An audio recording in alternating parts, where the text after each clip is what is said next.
Hello everyone, ये 312 lecture में हम नया एक चैप्टर लेके आए हैं, मेजरमेंट ऑफ प्रेशर। तो प्रेशर को कैसे आप मेज़र करेंगे और उनके क्या डिफरेंट प्रेशर के नाम हैं, तो उसमें से हम लोग पढ़ रहे हैं एटमॉस्फेरिक प्रेशर। तो एटमॉस्फेरिक क्या होता है?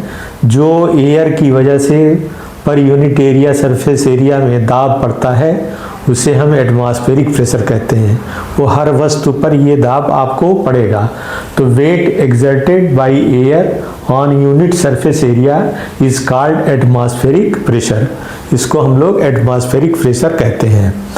तो बैरोमेट्रिक किसी तरह से है। बैरोमेट्रिक प्रेशर क्या है? स्टैंडर्ड एटमॉस्फेरिक प्रेशर, एक स्टैंडर्ड STP 8C लेवल किसी मेजर किया जाएगा तो उसे बैरोमेट्रिक प्रेशर कहते हैं।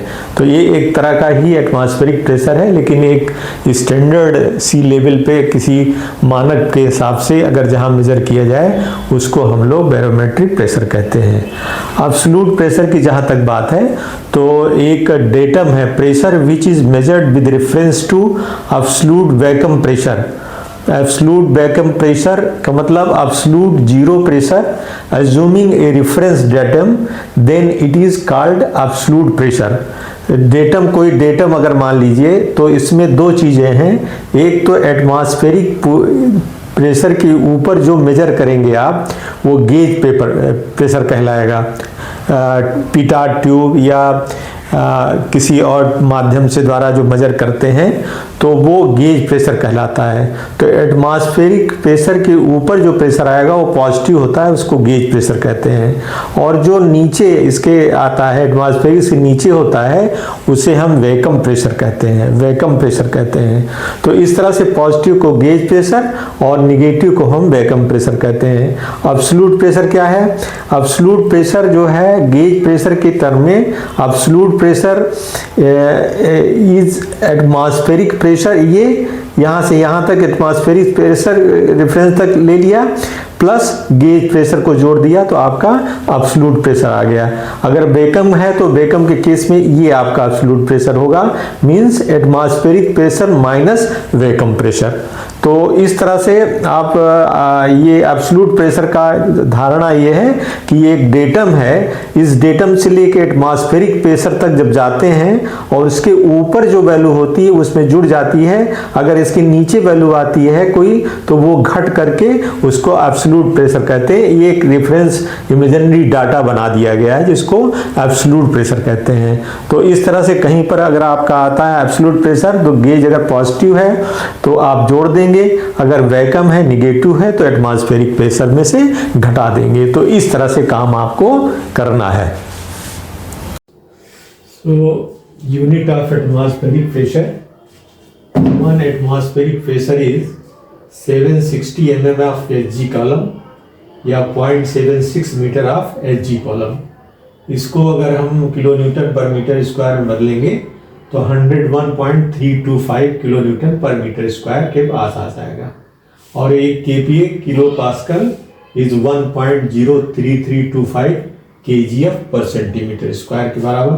तो ये इसकी यूनिट है, या आप कह सकते हैं कि एक ATM equal to 1.03 kgf per centimetre square, और जो कि पानी में equivalent 10.332 metre of water column के बराबर होगा।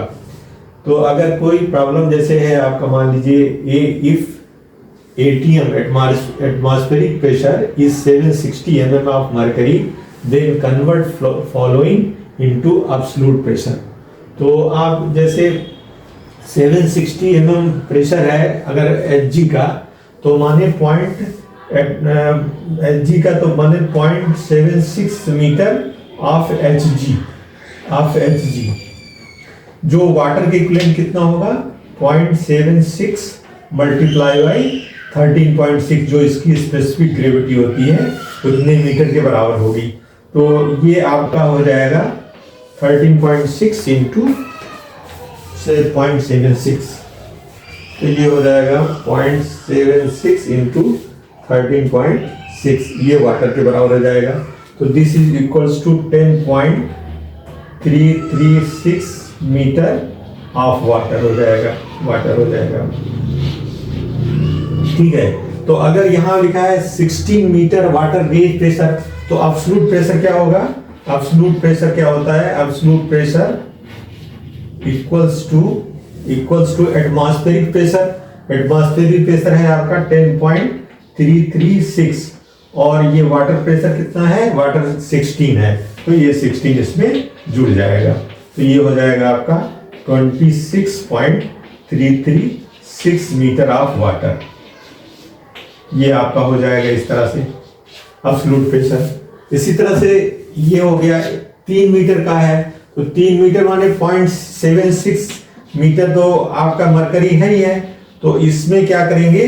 3 मीटर आप जोड़ दोगे, तो ये कितना हो जाएगा? 3.76 मीटर एब्सोल्यूट प्रेशर हो जाएगा ऑफ मरकरी।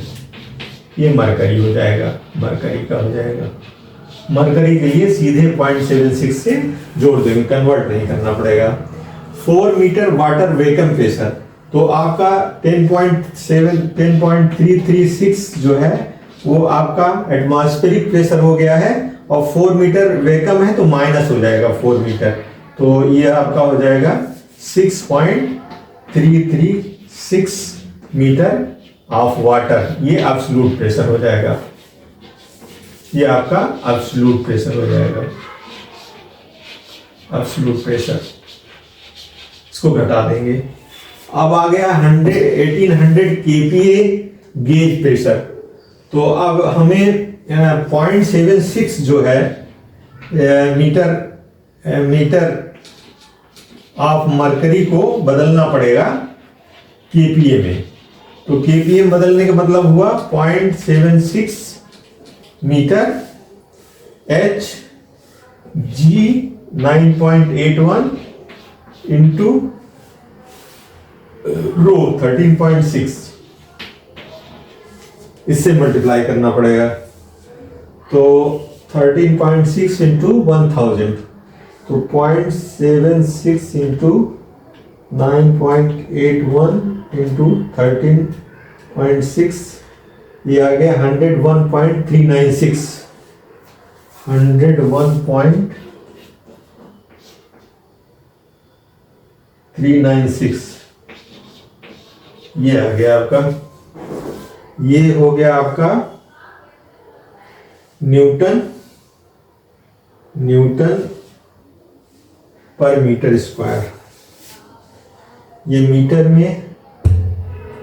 में, तो दिस इज योर 100 न्यूटन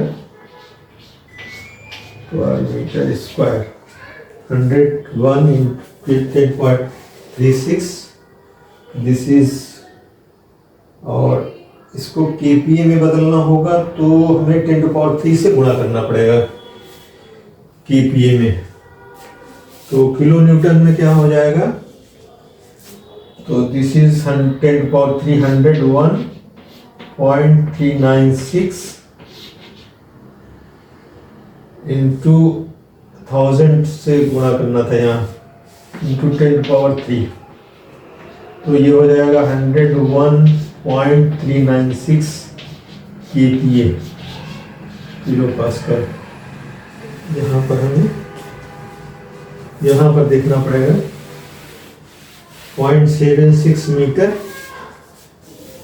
और 0.76 मीटर हो गया आपका, इंटू 9.81 हो गया, और इंटू 13.6 मल्टीप्लाई बाई 1000 kg पर मीटर क्यूब होता है, तो 1000 का भी मल्टीप्लाई होगा, तो ये आपका हो जाएगा 0.76 इंटू 9.81 इंटू 13.6, ये 101.396 kPa हो गया, किलो पास्कल हो गया। ये अब किलो पास्कल में आ गया। अब पूछा 1800 गेज प्रेशर, तो 1800 गेज प्रेशर है आपका, तो 101.396 है, तो इसमें जोड़ देंगे इसको, तो एब्सोल्यूट प्रेशर आपका हो जाएगा प्रेशर इक्वल्स टू 1800 प्लस 101.396, तो ये हो जाएगा 1800, ये 1901.396 kPa। इसी तरह से 20 kPa है तो माइनस हो जाएगा 101 माइनस 396 kPa माइनस 20 kPa, तो 20 घट जाएगा इसमें से 101.396 माइनस 20, 81.396 kPa हो जाएगा। तो इस तरह से आप इसको कन्वर्ट कर लेंगे, 81.3 kPa हो जाएगा। ये इस तरह से आप इसको काम कर लेंगे। तो ये तरीका है जिससे आप जो है इसको कन्वर्ट कर सकते हैं। ये kPa वाले में तो आपको वही मल्टीप्लाई करना पड़ेगा 13.6 इंटू 1000, बाकी में वाटर में चेंज करके इस काम को आप कर सकते हैं। तो thank you for being with me, thank you very much.